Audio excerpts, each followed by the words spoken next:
Dan untuk mengelaborasi apa saja dampak dari transfer dana 200 triliun rupiah dari dana pemerintah yang mengendap di Bank Indonesia ke Bank Nasional, kita bahas bersama peneliti ekonomi Center of Reform on Economics, CORE, Yusuf Randy Manilet. Selamat malam Mas Yusuf, apa kabar?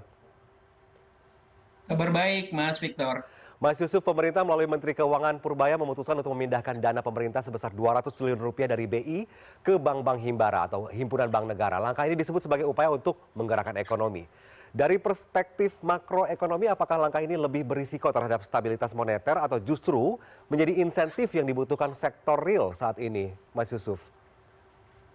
Ya, sebenarnya memang sebuah kebijakan itu tidak bisa dilepaskan dari aspek risiko ya. Tetapi sebelum kita ke aspek risiko, tentu kita juga perlu menggambarkan bagaimana transmisi kebijakan ini bisa menggerakkan sektor real. Kita paham bahwa dengan adanya tambahan injeksi likuiditas ke perbankan melalui beberapa bank yang tadi sudah disebutkan oleh Pak Menteri, diharapkan kemudian ini memberikan semacam confidence push gitu ya ke perbankan tersebut untuk lebih eh, jauh mengambil resiko dalam menyalurkan kredit terutama ke sektor real. Nah, secara teoritis memang penyaluran kredit ke sektor real menjadi penting karena ibarat darah ya dalam tubuh kita, uang atau likuiditas di ekonomi itu menjadi sangat penting. Jadi analoginya seperti itu. Ketika misalnya likuiditas itu tidak banyak ataupun berkurang, tentu ekonomi juga akan ikut mengalami perlambatan. Jadi konsep dasarnya memang itu akan diharapkan ya memberikan tambahan semacam confidence ke bank agar bisa mengambil resiko dengan menyalurkan kredit ke sektor-sektor tertentu gitu.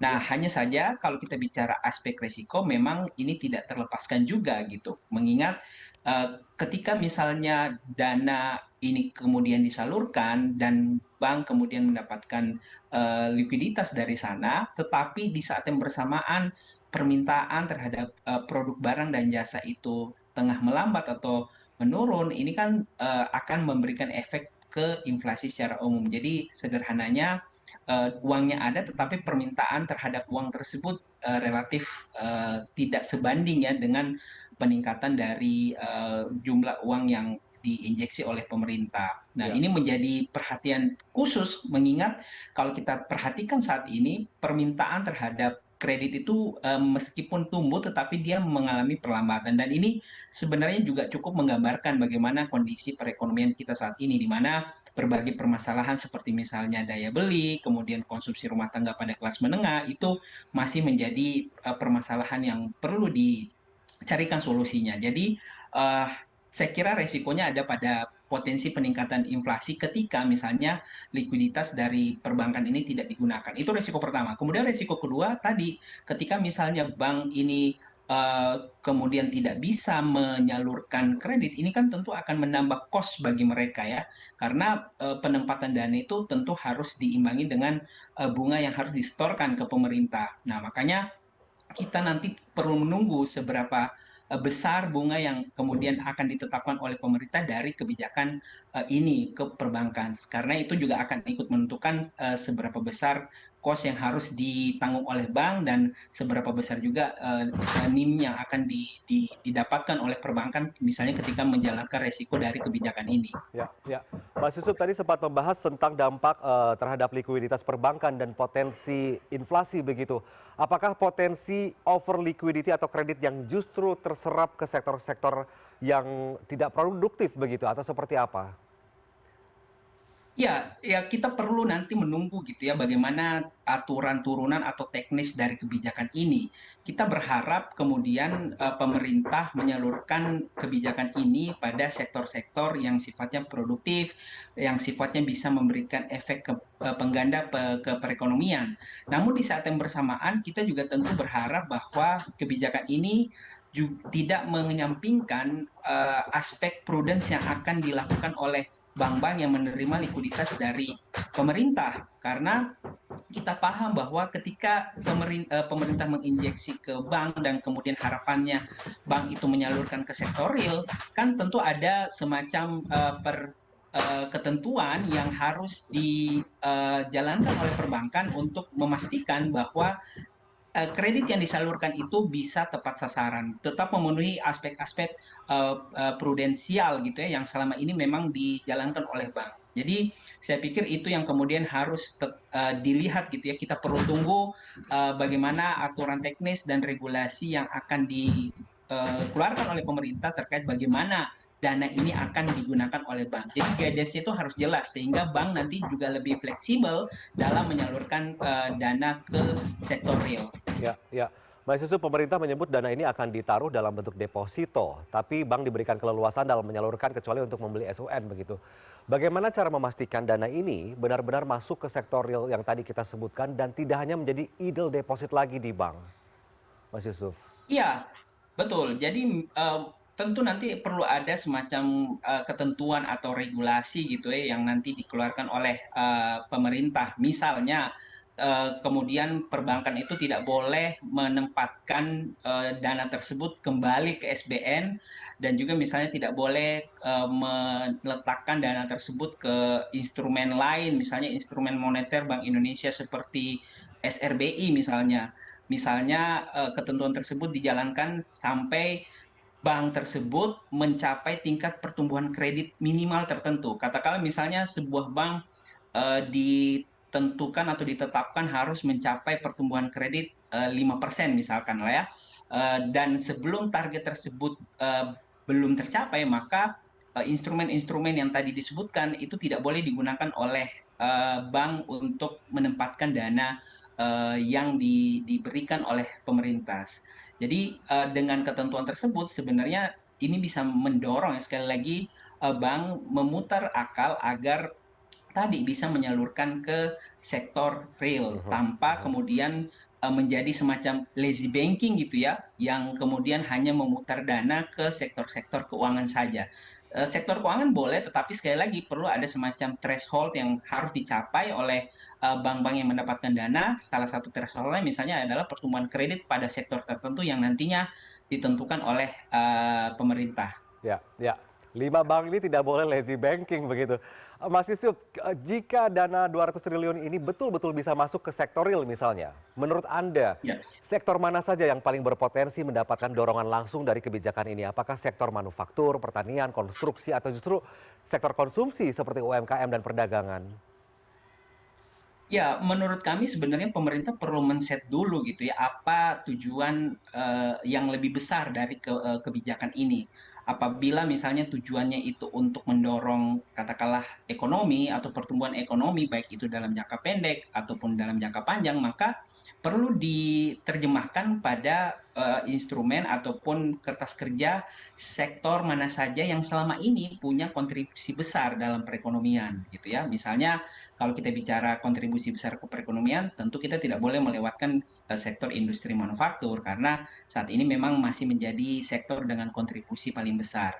Nah, selain itu tentu tidak hanya mengejar target pertumbuhan ekonomi, ada juga target-target lain, misalnya target katakanlah misalnya mendorong pariwisata. Maka sektor-sektor yang berkaitan dengan sektor pariwisata itu juga menjadi semacam sektor pilihan atau prioritas yang ditentukan atau dikhususkan bagi pemerintah untuk disalurkan melalui bank-bank yang telah dipilih oleh pemerintah. Jadi menurut kami kata kuncinya ada pada bagaimana pemerintah men-set atau menentukan tujuan dari kebijakan ini. Apabila tadi targetnya memang ingin mendorong perekonomian, maka perlu di-list mana sektor-sektor yang memang ya, bisa mendorong pertumbuhan ekonomi dalam jangka pendek maupun dalam jangka panjang. Ya, Mbak Yusuf, ini kan bank diberi keleluasan menyalurkan dana ini begitu. Tapi apakah ada mekanisme atau insentif agar bank benar-benar mengalirkan dana ke sektor produktif yang bisa menyerap tenaga kerja atau mendorong ekspor begitu? Jangan sampai hanya disalurkan ke sektor konsumtif atau korporasi besar saja. Bagaimana caranya kira-kira, Mas Yusuf? Ya, sebenarnya saat ini Bank Indonesia itu juga punya instrumen kebijakan lain melalui makro prudensial ya, di mana intinya kebijakan tersebut memastikan ketika bank itu menyalurkan ke sektor-sektor padat karya itu ada semacam insentif yang diberikan oleh Bank Indonesia.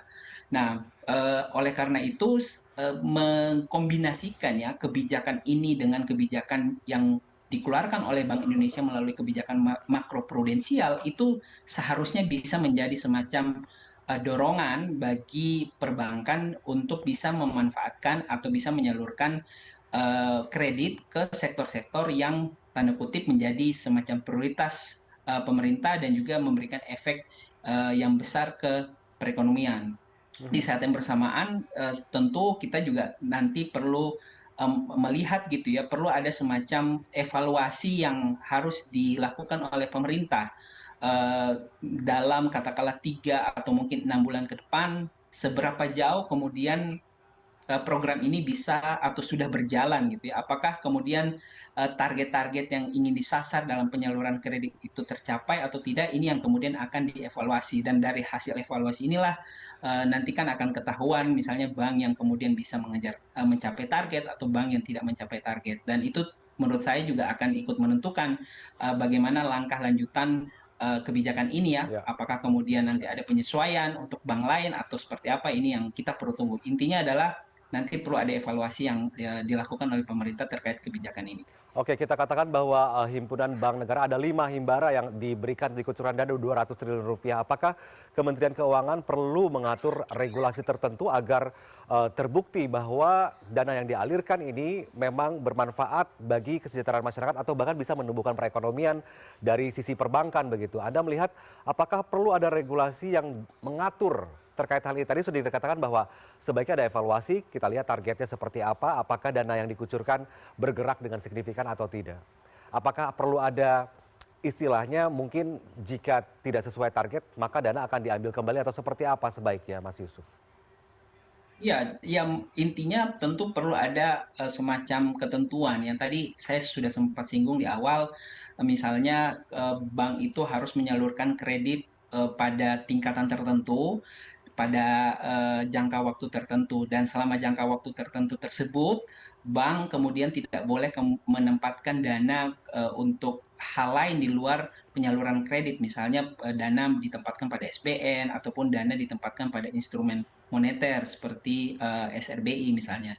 Lalu aspek-aspek lain seperti misalnya nanti kita juga perlu menunggu ya, Kemenkyu itu menetapkan suku bunga yang tepat gitu atas penempatan dananya di perbankan, sehingga ini nanti akan menjadi perhitungan juga dari sisi perbankan untuk menjalankan kebijakan ini. Jangan sampai kemudian bank malah terdisinsentif untuk menyalurkan karena katakanlah cost of fund-nya sangat tinggi ya. Nah, ini yang perlu dikomunikasikan antara pemerintah dan juga perbankan.